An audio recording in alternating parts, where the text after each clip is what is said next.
മോദി അധികാരത്തിൽ വന്നു കഴിഞ്ഞ് കഴിഞ്ഞാൽ ഭരണഘടന ഇല്ലാതാക്കും, ഇങ്ങനെയാണ് പ്രതിപക്ഷം നിരന്തരമായിട്ട് പറഞ്ഞുകൊണ്ടിരിക്കുന്നത്, ജനങ്ങളെ പേടിപ്പിക്കുന്നത്. യഥാർത്ഥത്തിൽ ഇത് നടക്കൂ?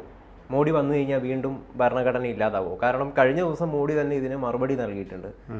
4 പതിറ്റാണ്ടായിട്ട് ഒരു കുടുംബം ഭരണഘടന തകർത്തവരാണ്, അവരാണ് പറയുന്നത് മോഡി വന്നിട്ട് ഭരണഘടന ഇല്ലാതാവും എന്നുള്ളത്. സാറേ, എന്താണ് യഥാർത്ഥത്തിൽ വസ്തുത?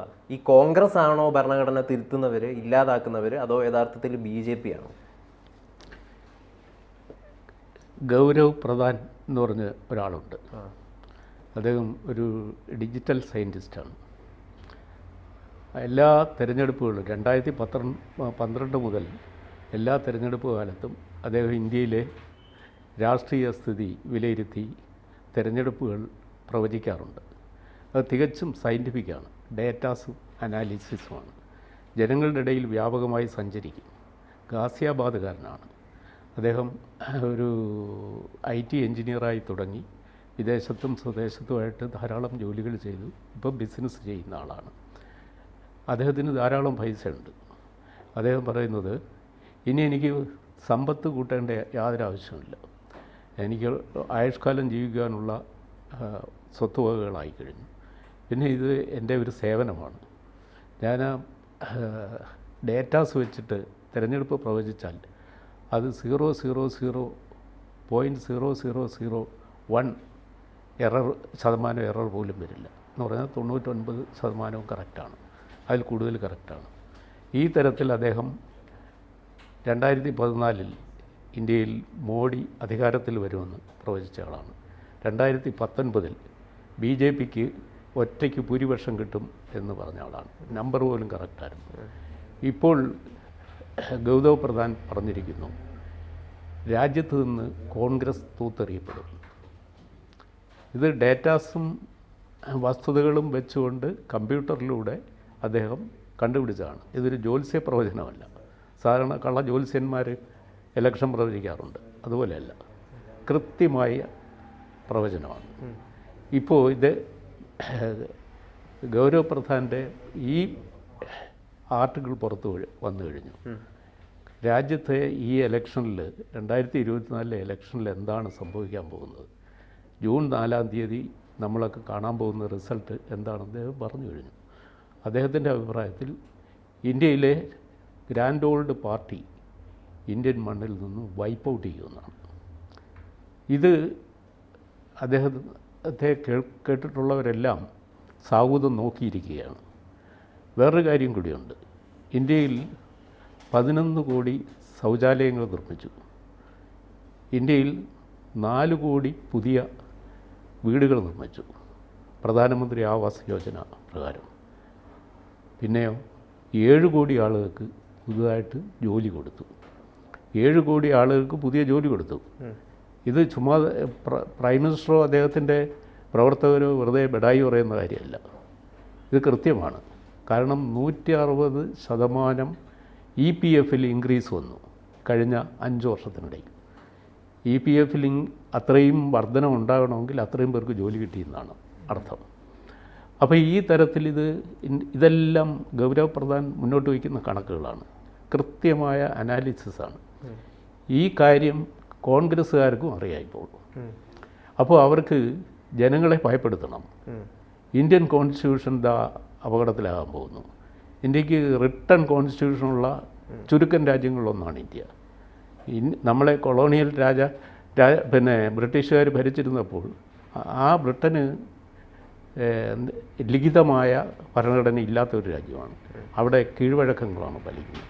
പക്ഷേ നമ്മൾ 8ലേറെ ജനാധിപത്യ രാജ്യങ്ങളുടെ ഭരണഘടനാ വ്യവസ്ഥകൾ പഠിച്ചതിന് ശേഷമാണ് ഇന്ത്യൻ കോൺസ്റ്റിറ്റ്യൂവൻസിൻ്റെ അസംബ്ലി ദീർഘമായി ചർച്ച ചെയ്ത് ഒരു കമ്മിറ്റിയുടെ നേതൃത്വത്തിൽ BR അംബേദ്കറും കമ്മിറ്റി അംഗങ്ങളും കൂടെ ചേർന്ന് ഇന്ത്യൻ കോൺസ്റ്റിറ്റ്യൂഷൻ ഉണ്ടാക്കിയത്. ആ കോൺസ്റ്റിറ്റ്യൂഷനിലെ ഓരോ ക്ലാസും ഓരോ വ്യവസ്ഥയും ദീർഘമായ ഡിബേറ്റിന് വിധേയമായിട്ടുണ്ട്. അങ്ങനെ രൂപീകരിച്ചതാണ്. കാലാകാലങ്ങളിൽ കോൺസ്റ്റിറ്റ്യൂഷൻ്റെ 368-ാം വകുപ്പ് പ്രകാരം അതിൽ അമെൻമെൻറ്റ് വരുത്തുവാനും ലോക്സഭയ്ക്ക് ഇന്ത്യൻ പാർലമെൻറ്റിന് അധികാരമുണ്ട്. അതനുസരിച്ച് നമ്മൾ 106 തവണ അതിൽ ഭേദഗതികൾ വരുത്തിയിട്ടുണ്ട്. 106 ഭരണഘടനാ ഭേദഗതികൾ. ഏറ്റവും അവസാനത്തെ ഭരണഘടനാ ഭേദഗതി എന്തായിരുന്നു? വനിതകൾക്ക് സംവരണം കൊടുക്കുന്നത്. ലോക്സഭയിലും നിയമസഭയിലും വനിതാ സംവരണം 33% ഏർപ്പെടുത്തുന്നതാണ് ഇന്ത്യയിൽ നടന്ന ഏറ്റവും അവസാനത്തെ ഭരണഘടനാ ഭേദഗതി. അത് 2023 നടന്നതാണെന്ന് അറിയാമല്ലോ. അപ്പോൾ അത് ഇന്ത്യയിലെ എല്ലാ നിയമസഭയും പാസ്സാക്കിയതാണ്. അങ്ങനെയാണത് ഭരണഘടനാ വ്യവസ്ഥയായി മാറിയത്.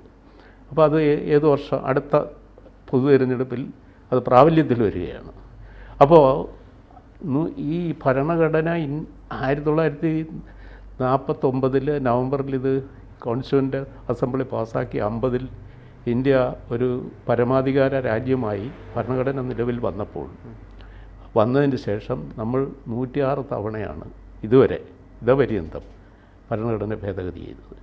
ഭേദഗതി ചെയ്യാൻ പറ്റും, പക്ഷേ ഇങ്ങനെ ഒരു തരത്തിലും പ്രിയാമ്പിൾ ഭേദഗതി ചെയ്യാൻ സാധ്യമല്ല. പക്ഷേ ഇന്ത്യയിൽ ഒരേ ഒരു തവണ ഇന്ത്യൻ ഭരണഘടനയുടെ പ്രിയാമ്പിൾ ഭേദഗതി ചെയ്തു.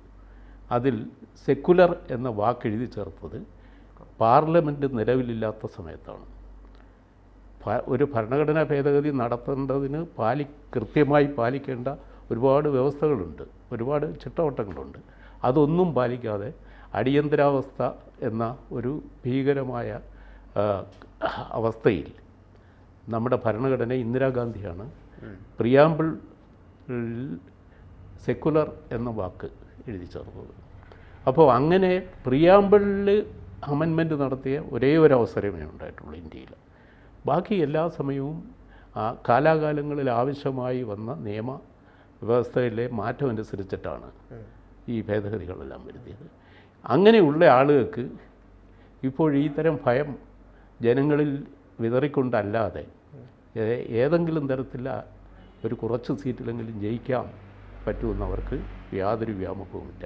അതായത് അവർ കൃത്യമായ ഒരു തരത്തിലുമുള്ള നിയമ ഇതും പാലിക്കാതെ കൊണ്ടുവന്ന ഈ സെക്യുലർ എന്ന് പറയുന്ന ഈ ഉൾപ്പെടുത്തൽ വീണ്ടും മോദി അധികാരത്തിൽ വന്നു കഴിഞ്ഞാൽ എടുത്തു കളയുമോ എന്ന ഭയം അവർക്കുണ്ട് അല്ലേ?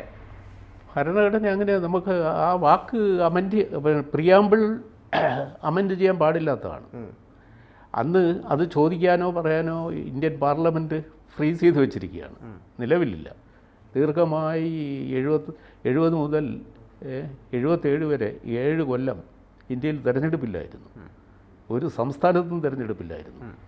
അപ്പോൾ ആ ഒരു അവസ്ഥയിൽ തികച്ചും ജനാധിപത്യം മരണശയ്യയിൽ കിടന്ന ഒരു സമയത്താണ് ഇന്ത്യയുടെ ഭരണഘടനയുടെ പ്രിയാമ്പിൾ അമെൻഡ് ചെയ്തത്. അത് ഇന്ദിരാഗാന്ധിയാണ്. ഇന്ദിരാഗാന്ധി അങ്ങനെ ചെയ്യാനിടയായ സാഹചര്യമൊക്കെ എല്ലാവർക്കും അറിയാം, ചരിത്രം എല്ലാവർക്കും അറിയാം. ഇന്ത്യൻ പൊളിറ്റിക്കൽ ഹിസ്റ്ററിയിലെ ഏറ്റവും ഡാർക്കസ്റ്റ് പീരീഡ് എന്ന് പറയുന്ന സമയമാണത്. അപ്പോൾ പത്രസ്വാതന്ത്ര്യമില്ല, അഭിപ്രായ സ്വാതന്ത്ര്യമില്ല, മൗലിക അവകാശങ്ങളില്ല, അങ്ങനെ ഒരു കാലമുണ്ടായിരുന്നു. ഞാനൊക്കെ കോളേജിൽ പഠിക്കുന്ന സമയമാണ്, ഭീകരമായ കാലമായിരുന്നു. അപ്പോൾ ആ സമയത്ത് വന്ന ഈ അമെൻമെൻറ്റ് നടത്തിയ ഒരു പാരമ്പര്യമുള്ള പാർട്ടിയുടെ ഇപ്പോഴത്തെ നേതാക്കൾ മോഡിയെ ഇതെല്ലാം മാറ്റിക്കളയും, ഇതെല്ലാം ചുട്ടുകളയും എന്നൊക്കെ പറഞ്ഞ് ജനങ്ങളെ ഭയപ്പെടുത്തുകയാണ്. സത്യത്തിൽ ഇതിന് യാതൊരു അടിസ്ഥാനവുമില്ല. എന്താണ് ഇതിനൊരു തെളിവ്? അതിനെ ഏറ്റുപിടിക്കുന്ന ഇന്ത്യയിലെ കുറച്ച് മാധ്യമങ്ങളുമുണ്ട്. ഈ മാധ്യമങ്ങളെക്കുറിച്ച് സംസാരിക്കുമ്പോൾ ആദ്യത്തെ പ്രിയാമ്പിളിലേക്ക് പോകണമെന്ന് സാറിന് താല്പര്യമുണ്ടോ? അല്ല അങ്ങനെ ഒരു മാറ്റം മോദി അടുത്ത തവണ വീണ്ടും അധികാരത്തിൽ വന്നു കഴിഞ്ഞാൽ മാറേണ്ടതല്ല? അല്ല, മോഡി അങ്ങനെ മാറ്റേണ്ട ഒരു സാഹചര്യം എന്താ, ഒരാവശ്യം എന്താ? ഇന്ത്യൻ ഭരണഘടന പ്രിയാമ്പിൾ മാറ്റേണ്ട കാര്യം എന്താ? ഇന്ത്യയെ ഒരു ഹിന്ദു വർഗീയ രാഷ്ട്രമായി പുനഃസൃഷ്ടിക്കണം മോഡിക്ക്.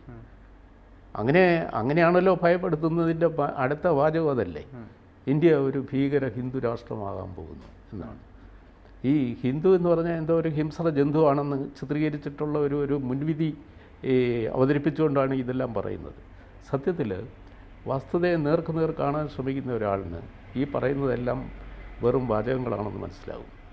പക്ഷേ നമ്മുടെ കേരളത്തിലൊരു അന്തരീക്ഷത്തിൽ ഈ മോഡി വിരുദ്ധത ഇവിടുത്തെ പ്രചരണ സംവിധാനങ്ങൾക്കെല്ലാം മാധ്യമങ്ങളടക്കം ദൂരദർശനും ആകാശവാണിയും ഒഴികെയുള്ള എല്ലാ പ്രചരണ യുവകളും മോഡി വിരുദ്ധത പ്രചരിപ്പിക്കുന്നതിൽ മത്സരിക്കുകയാണ്. കാരണം ഇവിടുത്തെ മാർക്കറ്റ്, അവരുടെ മാർക്കറ്റ് മോഡിക്കെതിരായ ഒരു ചില രാഷ്ട്രീയ പ്രസ്ഥാനങ്ങളുടെ കയ്യിലാണ്. അത് ഈ പെട്ടെന്നുള്ള ലാഭവും പ്രചരണവും ലക്ഷ്യമാക്കി അവരങ്ങനെ പറയും തൽക്കാലം. ഇത് താൽക്കാലികമായൊരു പ്രതിഭാസമാണ്. ഏത് സമൂഹത്തിലും ഇങ്ങനെ സംഭവിക്കാം. അവർക്കിടയിൽ ഈ ഭരണഘടന മാറ്റാൻ പോകുന്നു, നമുക്കിനി നാളെ ഇവിടെ ഇറങ്ങി നടക്കാൻ പറ്റില്ല, നമ്മുടെ വ്യക്തി സ്വാതന്ത്ര്യം എല്ലാം കരിക്കും, കൂട്ടായ അഭിപ്രായ പ്രകടനത്തിന് കൂച്ചുവിലങ്ങ് വീഴും എന്നൊക്കെ പറഞ്ഞ് പ്രചരിപ്പിക്കേണ്ടത് ഈ തൽപര കക്ഷികളുടെ ആവശ്യമാണ്. ഈ തൽപര കക്ഷികളുടെ പ്രചരണമാണ് ഇപ്പോൾ ഭരണഘടനയെ ഇദ്ദേഹം കുഴിച്ചുമൂടിക്കളയും എന്ന് പറയുന്നത്. അതിൽ യാതൊരു തരത്തിലുമുള്ള യാതൊരു അടിസ്ഥാനവുമില്ല. അങ്ങനെ ചെയ്യാൻ പറ്റില്ല. കാരണം ഇതൊരു ബിഗ് ഡിബേറ്റിൻ്റെ ഭാഗമായിട്ട് ഇവർ പാർലമെൻറ്റിലും പുറത്തും ഇത് ശരിയായ ചർച്ചകൾ നടക്കണം. അങ്ങനെ മാത്രം ചെയ്യേണ്ട ഒരു കാര്യമാണ്. ഭരണഘടനാ വിദഗ്ധന്മാർ, നിയമവേദിയിലുള്ളവർ, പുറമെ അകത്ത് നിയമനിർമ്മാതാക്കളായ MP-മാരും MLA-മാരും ഇവരെല്ലാം കൂടെ കൂട്ടായി ചർച്ച ചെയ്ത് ഭൂരിപക്ഷ തീരുമാനത്തോടെ കൊണ്ടുവരേണ്ട ഒരു കാര്യമാണ് ഭരണഘടനാ ഭേദഗതി പോലും. പിന്നെയാണോ ഭരണഘടന മാറ്റുന്നത്, പിന്നെ ഭരണഘടന ഇല്ലാതാക്കുന്നത്? ഇത് വെറുതെ പാവങ്ങളെ പറ്റിക്കാൻ പറയുന്ന ദുഷ്പ്രചരണമാണ്, ഒരർത്ഥവുമില്ല.